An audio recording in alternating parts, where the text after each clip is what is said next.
focused their research on the Nam Giao altar situated to the south of the citadel. The Đại Việt Sử Ký Toàn Thư recounted that in the 8th lunar month of 1402, Hồ Hoán Thượng ordered the construction of Nam Giao altar on the Mount of Đôn Sơn in worship of heaven. These were followed by a large-scale national amnesty. The book Việt Sử Thông Giám Cương Mục, an outlined chronicle of Vietnamese history compiled under the Nguyen dynasty, read, Hán Thương till then had the Nam Giao altar built in Mount Đôn Sơn. He chose a good day, sitting on the dragon-decorated chariot, and headed for the altar from the south gate, followed by hundreds of mandarins and imperial maids. Among the ceremonies of Asian capital cities, Nam Giao altar and the annual heaven-worshipping ceremony held herein played an essential role in the cultural and spiritual life of the court and the people as they prayed for the eternity and prosperity of the nation and the dynasty. Therefore, the Ho dynasty attached special importance to the construction of Nam Giao altar in the design of the capital city. The altar was built to the south of the citadel, within the outer wall, leaning against the southwestern side of Mount Đôn Sơn. Vestiges of the Nam Giao altar found running 250 meters in north-south direction and 150 meters in east-west direction in the area of 35,000 square meters. The altar was built in a terraced fashion, with the central floor and the foot being 21.7 meters and 10.5 meters respectively above sea level. Initial excavations have been conducted over 15,000 square meters and revealed the overall layout of the central section of the altar with 3 enclosure walls embracing one another. The outermost wall has only been partially excavated. This excavated area is 145 meters long and 130 meters wide, with 2 symmetric curved sections at the corners. The central wall was a quasi-square measuring around 65 meters by 65 meters. The innermost wall was a polygonal shape measuring 60.6 meters by 52 meters with 2 beveled edges at the top corners. All these 3 walls encompass the whole rectangular 23.6 meters by 17 meters floor of the altar. In the center of this floor, vestiges of a circular worshipping ground with a diameter of 4.75 meters have been found. The altar floor was rammed with smashed stones, while the foundation of the altar walls and the walls themselves were bounded with blue stones and bricks and filled in between with soil. The top of altar walls were covered with several types of tile, such as tiles in lotus petal shape, rectangular tile having one end pointed, and yin-yang tiles. The floor of the altar was paved with large square bricks, while the paths inside were paved with stones. Vestiges of several types of architecture have been found from the excavated area, including dozens of foundations of minor structures, 5 doors, paths and 10 sewers that were carefully built and arranged to drain water out of the large altar covering tens of thousands of square meters. In the southeastern corner, a massive water well has been found. The well was constituted with 2 parts. The upper part is in square shape, measuring 13 meters by 13 meters in size, having 4 walls built with 3 stone blocks. The lower part is in round shape, measuring 6.5 meters in diameter, and was reduced to form a funneled bottom. It is 4.9 meters deep from the surface. With a total area of 35,000 square meters, Nam Giao altar is undoubtedly one of the most spacious structures in the whole citadel complex. Apart from its sizable nature, the altar also had unique decoration and roofed elements. These include stone steps engraved with sacred sequel, sculptures of phoenix head and mandarin ducks, decorated objects in papa leaf shape, bricks decorated with dragons, and chrysanthemums. These artifacts testify to the strong Buddhist influence in the decoration of Nam Giao altar. It is a highly remarkable feature of arts under the Ho dynasty in general and Nam Giao altar in particular, given the fact that Buddhism was relatively constrained during this time. The beauty and attraction of Nam Giao altar are further enhanced by the mountain at the back of the altar, which is preserved fairly intact and combines harmoniously with other elements of the altar.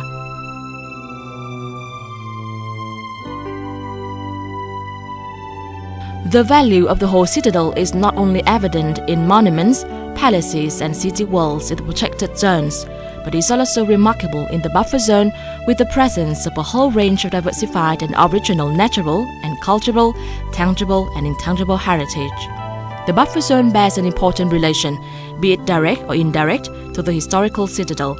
People of the past tactfully integrated scenic mountains, rivers and paddy fields into the overall landscape of the property. And it is in this natural surrounding that many tangible and intangible values were created, such as the temple of General Chen Kaichen, who played a key role in the subversive plot against Ho Guili in 1399, the temple of Bing Khương Lady, whose family tragedy was associated with the construction technology of the citadel, Ho Kong Grotto, which is related to the exploitation of stones for the construction of the citadel, the communal house of Eastern Gate, and many ancient wooden houses linked with the long history of Anton area in the days of Oa, etc. All of these highlights the importance of historical events under the Ho dynasty and add value to the citadel itself. The whole complex of the citadel meets criteria 2, 3 and 4 set out by UNESCO to assess the outstanding universal value of World Heritage Sites. Criterion 2. The nominated property exhibits important interchanges of values in Chinese Confucianism influence for a symbol of regal centralized power in the late 14th century, early 15th century. It represents new developments in architectural style with respect to technology and urban planning in an East Asian and Southeast Asian context, makes full use of the natural surroundings, and incorporates distinctively Vietnamese and East and Southeast Asian elements in its monuments and urban landscape. The citadel of the Ho dynasty is first and foremost a physical representation of the harmony of the cultures in the past. It reflects important exchanges of Oriental cultural values, especially the practice Confucianism. It demonstrates the employment of architecture to show royalty thinking in an East Asian style and the will to carry out reforms following general trends of the era. It explores the elements of natural scenery together with talented creation based on traditional knowledge of construction from East Asia, Southeast Asia and Vietnam in terms of space management and architectural elements designs for a centralized monarchy imperial city in the late 14th and early 15th century. A capital city having different mutually supportive rounds of walls, the main gate opening to the south direction and the main palace for court ceremonies located in the middle are fundamental and common principles of most of ancient citadels in China, Japan, Korea and Vietnam. Earlier and cover large stone structures were found in Borobudur, Indonesia, Wat Phu, Laos, Angkor, Cambodia. The technology of mixing up earth, gravels, smashed stones, and debris has also been observed in Loi Citadel and Cha Kieu Citadel in central Vietnam. The use of combined materials in the construction of architectural foundations has also been evident in the sites of Gat Tien, Ga Thap in southern Vietnam and many structures in China, Korea and Japan. Of special note, however, among other East Asian counterparts, only the Nam Chao altar in the whole citadel was found to lean against the mountain, and many mountain temples in Vietnam and Southeast Asia share this feature. The citadel not only built on but also further developed the construction technology and urban planning of its precursors like Hoa Lư and Thăng Long. Obviously, Ho Citadel, as a continuation of Thăng Long in tendency toward the new era, reflects important exchanges of cultural values with East Asian and Southeast Asian countries in urban planning, architectural construction, taking advantages of natural landscape for the establishment of the new capital.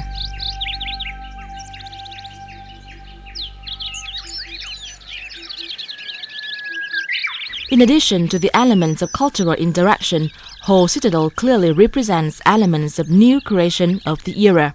The outstanding feature of the grandiose stone imperial city is unique among other counterparts in the region. Many other archaeological finds, bricks, tiles, decorated mold, dragon images, and architectural decoration, etc., provide evidences of a new art style being developed during the whole period and contribute to the constitution of outstanding cultural values of the whole citadel heritage.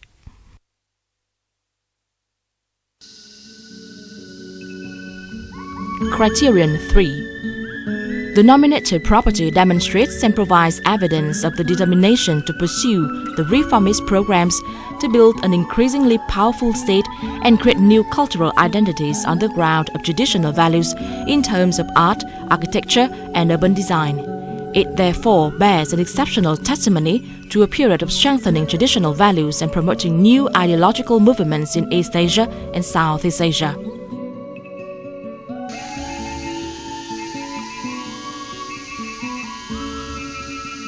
Built at a time when the Vietnamese society was undergoing enormous evolutions, the whole citadel bears a unique witness to the history and civilization of Vietnam in the late 14th and early 15th century. It was a time when Vietnamese aristocratic monarchy, which relied on Buddhist philosophy as a basic ideology, became outdated. East Asia was then witnessing the rise of Neo-Confucianism, which advocated a more practical and less dogmatic approach with a view to building a more civilized and dynamic society. 294 place names inscribed on bricks have been found, which refer to the places in Thanh Hóa and the whole country. That is an unprecedented event in the Vietnamese history of building material production. Together with the grand stone citadel, these artifacts prove that the new capital was created by the will and effort of the people from all over the country.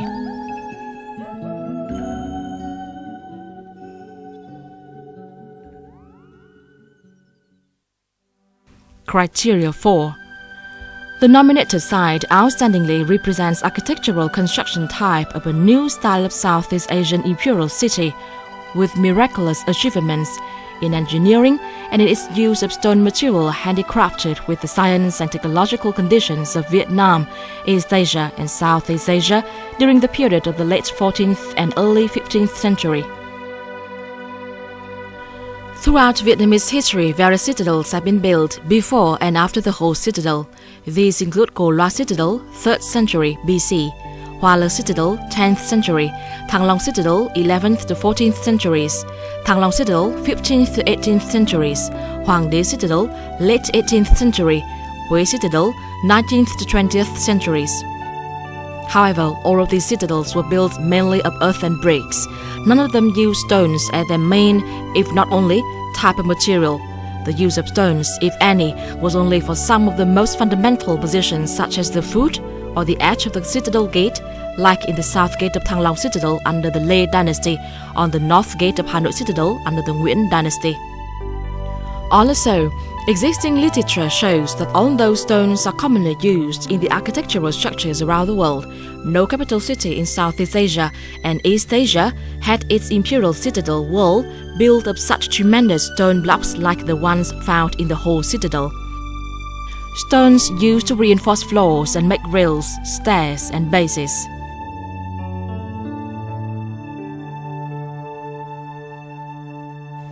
The entire structure of Nam Dao altar was made of stones.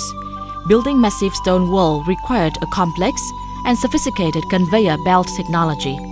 Huge stone blocks weighing 10 to 26 tons were exploited, transported, and elevated to a height of more than 10 meters. Various types of stones were employed depending on the location, design, and function of the structures, so as to meet not only architectural calculations, but also aesthetic demands and blend well into the natural surrounding. All of these challenging tasks were completed in a careful, meticulous, and accurate manner by the engineers and workers over 600 years ago.